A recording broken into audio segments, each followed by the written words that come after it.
सवाल है रामवृक्ष बेनीपुरी का जीवन परिचय लिखिए। सबसे पहले हम हेडिंग डालेंगे आंसर और इसके बाद जन्म और मरण सबसे पहले लिख देंगे। तो चलिए जन्म और मरण लिख देते हैं। जन्म 1902 ईस्वी में ग्राम बेनीपुर बिहार में, मृत्यु 1968 ईस्वी में हुई। हमारी अगली हेडिंग होगी जीवन परिचय। कुछ इस तरह से हेडिंग डालेंगे जीवन परिचय और लिखेंगे भारतीय स्वतंत्रता संग्राम के अमर सेनानी और बहुमुखी प्रतिभा के धनी बेनीपुरी जी हिंदी साहित्य में एक क्रांतिकारी व्यक्तित्व लेकर अवतीर्ण हुए थे। श्री रामवृक्ष बेनीपुरी जी का जन्म सन 1902 ईस्वी में बिहार में मुजफ्फरपुर जिले के बेनीपुरी नामक ग्राम में हुआ था।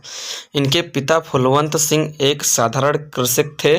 बचपन में ही इनके माता पिता की मृत्यु हो जाने के कारण इनका लालन पालन मौसी की देख रेख में हुआ। मैट्रिक की परीक्षा उत्तीर्ण करने से पूर्व ही इनकी सुरक्षा क्रम टूट गया और सन 1920 ईस्वी में ये गांधी जी के नेतृत्व में असहयोग आंदोलन में सम्मिलित हो गए। बाद में इन्होंने हिंदी साहित्य सम्मेलन से विरासत की परीक्षा उत्तीर्ण की।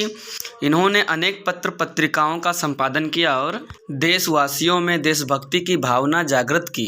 ये अंग्रेजी शासन के दौरान देशभक्ति की ज्वाला भड़काने के आरोप में अनेक बार जेल गए। श्री रामचरितमानस के अध्ययन से इनकी रुचि साहित्य रचना की ओर जागृत हुई। राष्ट्रमाता के साथ साथ इन्होंने माता सरस्वती की भी आराधना की। इन्होंने अधिकांश ग्रंथों की रचना जेल में रहकर ही की थी। ये आजीवन साहित्य साधना करते रहे और सन 1968 ईस्वी में इस नश्वर संसार से अमरलोक के लिए प्रस्थान कर गए, अर्थात इनकी मृत्यु हो गई। इसके बाद हमारी अगली हेडिंग होगी रचनाएं। हमसे 2 रचनाएं पूछी जाती हैं तो हमें 2 ही लिखने हैं। चलिए रचनाएं देख लेते हैं। कुछ इस तरह से हेडिंग डालेंगे रचनाएं और नीचे बहुत सारी दी गई रचनाओं में से सिर्फ आपको 2 ही रचनाएं लिखनी होती हैं।